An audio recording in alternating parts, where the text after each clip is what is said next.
আমরা ওই দিন শিলিগুড়ি থেকে গ্যাংটক যাওয়ার উদ্দেশ্যে রওনা দিয়েছিলাম। তখন বাজে ওই 7টা মতো।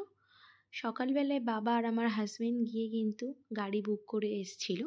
সেই গাড়িটা এসেছিল প্রায় 7টা নাগাদ।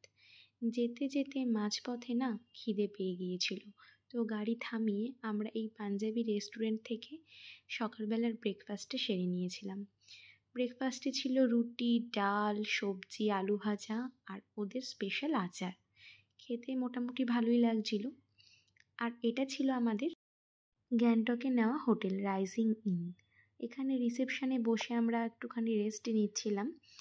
আর প্রথমেই চলে আসলাম আমার বাবা মার রুমটাতে। রুমটা কিন্তু বেশ ভালো ছিল, চারিদিকে আলো বাতাস। আর এটা ছিল আমাদের রুম। আমাদের রুমটাও আমাদের অনেক পছন্দ হয়েছিল। দুটো রুমেরই ভিউ দারুণ ছিল। তারপরে একটুখানি আমরা ফ্রেশ হয়ে নিয়ে রেস্ট করছিলাম। আস্তে আস্তে আমাদের ওই প্রায় 3:30 নাগাদ বেজে গিয়েছিল। মানে গাড়িতে ওই 4-5 ঘন্টা জার্নি করেছিলাম। তো দুপুরবেলায় লাঞ্চে কী ছিল চলো একবার তোমাদের সাথে শেয়ার করি। ছিল এখানে মুসুরির ডাল, মাছের তরকারি, বাঁধাকপির তরকারি, উচ্ছে আলু ভাজা, তার সাথে গরম ভাত, আর ছিল স্যালাড আর পাঁপড়। দুপুরে খেয়ে তো একটুখানি রেস্ট নিয়ে নিলাম। সন্ধ্যাবেলায় এমজি মার্কেটে একটু ঘুরে দেখার ইচ্ছে হয়েছিল। এখানে না ক্যাবে যে কোনো 4 জন যেতে পারে, তো আমার হাজবেন্ড কিন্তু আরেকটা ক্যাব নিয়ে এখানে এসেছিল। পরিবেশটা আমার অনেক ভালো লাগছিল, শীত শীত একটা আবহাওয়া। আর তার সাথে না খেতে মন চাইছিল একটুখানি কফি। সেই ভাব মতো একটা ক্যাফেতে চলে এসেছিলাম, নিয়ে নিলাম 5 জনের জন্য কফি। আর বেশি কিছু খেতে ইচ্ছা করছিল না, যেহেতু বেলায় আমরা খেয়েছিলাম লাঞ্চটা। সব মিলিয়ে সময়টা ভালোই কাটছিল। এমজি মার্গ বা গ্যাংটকে কিন্তু এটা আমার প্রথম আসা, অনেক উপভোগ করছিলাম আমরা। তারপরে কফি খাওয়ার পরে আমরা একটুখানি মার্কেট ঘুরে দেখছিলাম।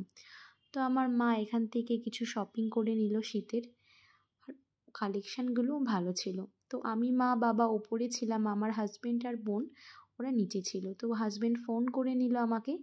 আমি গিয়ে দেখি ওরা এখানকার ফেমাস একটা ফুড খাচ্ছিল, তুপ্পা। আমিও ট্রাই করে দেখলাম, আমার খুব একটা ভালো লাগেনি, কিন্তু পরিমাণে অনেকটা ছিল। তো সেটাই 3 জনে মিলে শেষ করার চেষ্টা করছিলাম। জানো তো একটা জিনিস চোখে পড়লো, এই ঘড়িটা দেখো কতটা সুন্দর না, একটু বেশ আনকমন। তারপরে নিয়েছিলাম মোমো। পাহাড়ে আসবো মোমো খাবো না সেটা তো হতে পারে না, কিন্তু আমাদের এখানকার মোমোটা টেস্ট আর ওখানকার মোমোর টেস্ট কিন্তু দুটোই আলাদা। আমার কিন্তু আমাদের এখানকার মোমোটাই বেশি ভালো লেগেছিল। তো ওখানে ঘোরাঘুরি করে রাত্রেবেলায় ডিনারটা সেরে নেব। আর না জাকিয়ে ঠান্ডা লাগছিল, একদম কি বলবো, প্রচুর ঠান্ডা লাগছিল। আমরাও আমাদের ডিনারটা শেষ করে নিলাম চিকেন, সবজি আর ডাল দিয়ে।